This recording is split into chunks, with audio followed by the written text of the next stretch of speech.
নমস্কাৰ সকলোকে স্বাগতম জনাইছো নিমাত ষ্টাডি পইণ্ট চেনেলটোলৈ। আজি আমি এই ভিডিঅ'টোৰ মাধ্যমেৰে BA second semester political science unit 2 নাগৰিকত্ব আৰু অধিকাৰ শীৰ্ষক পাঠটোৰ সকলোবোৰ মোষ্ট ইম্পৰ্টেণ্ট 1 নম্বৰৰ অতিচমু প্ৰশ্ন উত্তৰ আলোচনা কৰিম। যদি তুমি এতিয়ালৈকে এই চেনেলটো সাবস্ক্ৰাইব কৰা নাই তেন্তে প্লিজ চেনেলটো সাবস্ক্ৰাইব কৰি দিবা আৰু এইটো ভিডিঅ' তোমালোকৰ বন্ধু বান্ধৱী অথবা পলিটিকেল সায়েন্সৰ হোৱাটছআপ গ্ৰুপত শ্বেয়াৰ কৰি দিবা। মৰমৰ ছাত্ৰ-ছাত্ৰীসকল, এইটো ভিডিঅ'ৰ ডেছক্ৰিপশ্যনত BA সেকেণ্ড সেমিষ্টাৰ পলিটিকেল সায়েন্সৰ সকলো ইউনিটৰ ভিডিঅ'ৰ প্লেলিষ্টৰ লিংক দিয়া আছে, তাত ক্লিক কৰি তোমালোকে সকলো ভিডিঅ' চাই ল'বা। বলা তেন্তে বেছি পলম নকৰি আজিৰ ভিডিঅ'টো আমি আৰম্ভ কৰোঁ। কুৱেশ্যন নম্বৰ 1, মৌলিক অধিকাৰবোৰ অসীম, সঁচা নে মিছা? এনসাৰ মিছা। কুৱেশ্যন নম্বৰ 2, ভাৰতীয় সংবিধানৰ কোনটো সংশোধনীৰ জৰিয়তে সম্পত্তিৰ অধিকাৰটো মৌলিক অধিকাৰৰ পৰা বাতিল কৰা হৈছে? এনসাৰ 44তম সংশোধনীৰ জৰিয়তে। কুৱেশ্যন নম্বৰ 3, ভাৰতীয় সংবিধান সন্নিৱিষ্ট কোনটো অধিকাৰক সংবিধানৰ হৃদপিণ্ড আৰু আত্মা বুলি কোৱা হয়? এনসাৰ সাংবিধানিক প্ৰতিকাৰৰ অধিকাৰ। মৰমৰ ছাত্ৰ-ছাত্ৰীসকল, ভিডিঅ'টো আগবঢ়োৱাৰ আগতে এটা সুখবৰ। তোমালোকৰ বাবে আমি অতি কম মূল্যত মাত্ৰ 29 টকাত BA সেকেণ্ড সেমিষ্টাৰ পলিটিকেল সায়েন্সৰ মডেল কুৱেশ্যনছ এণ্ড এনচাৰ্ছৰ ই-বুক তৈয়াৰ কৰিছোঁ। যোৱা বছৰ যিসকল ছাত্ৰ-ছাত্ৰীয়ে এই ই-বুকটো ডাউনলোড কৰিছিল তেওঁলোকৰ ফাইনেল এক্সামত 99% কমন পৰিছিল বুলি তেওঁলোকে জনাইছে। তোমালোকেও যদি এই ই-বুকটো ডাউনলোড কৰিব বিচৰা তেন্তে স্ক্ৰীনত দিয়া হোৱাটছআপ নাম্বাৰত তোমালোকে মোৰ মেনেজাৰৰ লগত কণ্টেক্ট কৰিবা। ধন্যবাদ। কুৱেশ্যন নম্বৰ 4, ভাৰতীয় সংবিধানৰ কোনটো অধ্যায়ত ৰাষ্ট্ৰৰ পৰিচালনাৰ নিৰ্দেশাত্মক নীতিসমূহ অন্তৰ্ভুক্ত কৰা হৈছে? এনসাৰ 4ৰ্থ অধ্যায়ত। কুৱেশ্যন নম্বৰ 5, মৌলিক অধিকাৰবোৰ সংবিধানৰ অভিন্ন অংশ হয় নে নহয়? এনসাৰ হয়। কুৱেশ্যন নম্বৰ 6, সংবিধানৰ কোনটো অংশত মৌলিক অধিকাৰ সন্নিৱিষ্ট কৰা হৈছে? এনসাৰ 3য় অধ্যায়ত। কুৱেশ্যন নম্বৰ 7, সংবিধানৰ কোনটো সংশোধনীৰ দ্বাৰা মৌলিক কৰ্তব্যসমূহ সংবিধানত সংযোজন কৰা হৈছে? এনসাৰ 44তম সংবিধান সংশোধনীৰ দ্বাৰা। কুৱেশ্যন নম্বৰ 8, মৌলিক অধিকাৰৰ এটা সংজ্ঞা দিয়া। এনসাৰ ডক্টৰ দুৰ্গা দাস বসুৰ মতে, যেতিয়া এটা সাধাৰণ অধিকাৰ এখন সাধাৰণ আইনৰ দ্বাৰা সুৰক্ষিত কৰা হয় সেই সময়তে মৌলিক অধিকাৰ হৈছে সেইটো অধিকাৰ যিটো দেশৰ সংবিধানৰ দ্বাৰা সুৰক্ষিত আৰু সুনিশ্চিত। কুৱেশ্যন নম্বৰ 9, বৰ্তমান ভাৰতীয় সংবিধানত কিমানবিধ মৌলিক অধিকাৰ আছে? এনসাৰ 6 বিধ। কুৱেশ্যন নম্বৰ 10, ভাৰতীয় সংবিধানত সন্নিৱিষ্ট দুটা মৌলিক অধিকাৰ উল্লেখ কৰা। এনসাৰ সমতাৰ অধিকাৰ আৰু স্বাধীনতাৰ অধিকাৰ। কুৱেশ্যন নম্বৰ 11, ৰাষ্ট্ৰ পৰিচালনাৰ নিৰ্দেশাত্মক নীতিসমূহ বাদযোগ্য নে? এনসাৰ নহয়। কুৱেশ্যন নম্বৰ 12, ভাৰতীয় সংবিধানে নাগৰিকক বাক স্বাধীনতাৰ অধিকাৰ দিছে নে? এনসাৰ দিছে। কুৱেশ্যন নম্বৰ 13, 226 নং অনুচ্ছেদ অনুসৰি কোনখন আদালতে মৌলিক অধিকাৰ বলবৎ কৰাৰ বাবে লেখ জাৰি কৰিব পাৰে? এনসাৰ উচ্চ ন্যায়ালয়ে। কুৱেশ্যন নম্বৰ 14, মৌলিক অধিকাৰৰ ধাৰণাটো কোনখন দেশৰ পৰা গ্ৰহণ কৰা হৈছে? এনসাৰ আমেৰিকা যুক্তৰাষ্ট্ৰৰ পৰা। কুৱেশ্যন নম্বৰ 15, বৰ্তমান সম্পত্তিৰ অধিকাৰটো মৌলিক হয়নে? এনসাৰ নহয়, ই এটা সাধাৰণ অধিকাৰহে।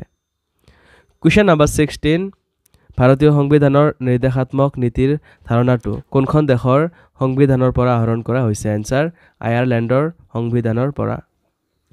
কুৱেশ্যন নম্বৰ 17, মৌলিক অধিকাৰ কোনে সংশোধন কৰিব পাৰে? এনসাৰ ভাৰতীয় সংসদে। কুৱেশ্যন নম্বৰ 18, মৌলিক অধিকাৰৰ অভিভাৱক কোন?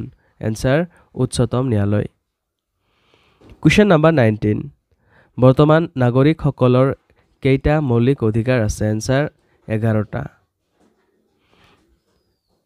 কুৱেশ্যন নম্বৰ 20, কোনে সাংবিধানিক প্ৰতিকাৰৰ অধিকাৰক সংবিধানৰ হৃদপিণ্ড আৰু আত্মা বুলি কৈছে? Answer doctor BR Ambedkar. Question number 21, এজন বিদেশীক বহিষ্কাৰ কৰিব পাৰিনে? এনসাৰ পাৰি। কুৱেশ্যন নম্বৰ 22, জন্মসূত্ৰে লাভ কৰা প্ৰকৃত নাগৰিকত্বৰ এটা নীতি উল্লেখ কৰা। এনসাৰ জন্মগ্ৰহণ কৰা স্থান অনুসৰি নাগৰিকত্ব লাভ। Question number 23 কোন চনত ভাৰতত নাগৰিকত্ব আইনখন প্ৰণয়ন কৰা হৈছিল এনসাৰ 1955 চনত Question number 24 নাগৰিক কোন এনসাৰ যিসকল ব্যক্তি ৰাষ্ট্ৰ প্ৰদত্ত অধিকাৰসমূহ উপভোগৰ অধিকাৰী যিসকলে ৰাষ্ট্ৰৰ প্ৰতি থকা কৰ্তব্যসমূহ পালন কৰে ৰাষ্ট্ৰখনৰ প্ৰতি অনুগত্য প্ৰকাশ কৰে সেইবোৰ হল নাগৰিক Question number 25 ৰাষ্ট্ৰৰ প্ৰতি অনুগত্য নথকা মানুহ নাগৰিক বুলি স্বীকৃত হোৱাৰ উপযুক্ত হয়নে এনসাৰ নহয় Question number 26 বিবাহৰ জৰিয়তে নাগৰিকত্বৰ পৰিৱৰ্তন হয়নে এনসাৰ হয় Question number 27 বিদেশত থকা নাগৰিকসকলে নিজৰ ৰাষ্ট্ৰৰ পৰা নিৰাপত্তা বিচাৰিব পাৰেনে এনসাৰ পাৰে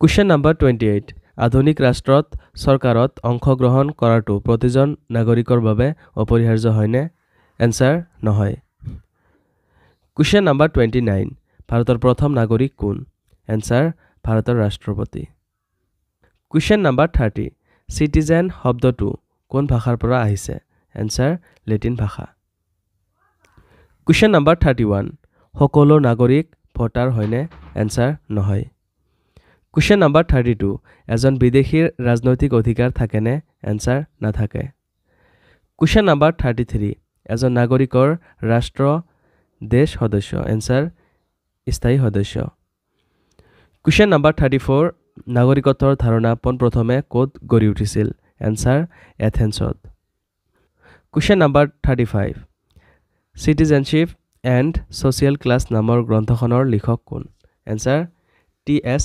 মাৰ্শ্বেল Question number 36 এজন বিদেশীয়ে কিমান বছৰ ভাৰতত বসবাস কৰিলে নাগৰিকত্বৰ বাবে আবেদন কৰিব পাৰে এনসাৰ 7 বছৰ Question number 37 ভাৰতত কেই ধৰণৰ নাগৰিকত্বৰ ব্যৱস্থা আছে এনসাৰ এক ধৰণৰ ভাৰতীয় নাগৰিকত্ব Question number 38 বিদেশী এজনে কি পদ্ধতিৰ দ্বাৰা নাগৰিকত্ব লাভ কৰিব পাৰে এনসাৰ দেশীয়কৰণ পদ্ধতি Question number 39 কোনটো অনুচ্ছেদৰ জৰিয়তে ভাৰতৰ পৰা অস্পৃশ্যতা বাৰণ কৰা হৈছে এনসাৰ 17 নং অনুচ্ছেদ Question number 40 মৌলিক অধিকাৰসমূহ দেশ খালি ঠাই পূৰণ কৰা এনসাৰ ন্যায় বিচাৰযোগ্য সো মৰমৰ ছাত্ৰ-ছাত্ৰীসকল ভিডিওটো বহুত দীঘল হোৱা বাবে বহুত দৰকাৰী প্ৰশ্ন উত্তৰসমূহ ৰৈ গল তোমালোকক যদি হেবৰ প্ৰশ্ন উত্তৰ লাগে তেন্তে তোমালোকৰ বাবে আমি অতি কম মূল্যত মাত্ৰ 29 টকাত বিএ সেকেন্ড সেমিস্টাৰ পলিটিক্যাল সায়েন্সৰ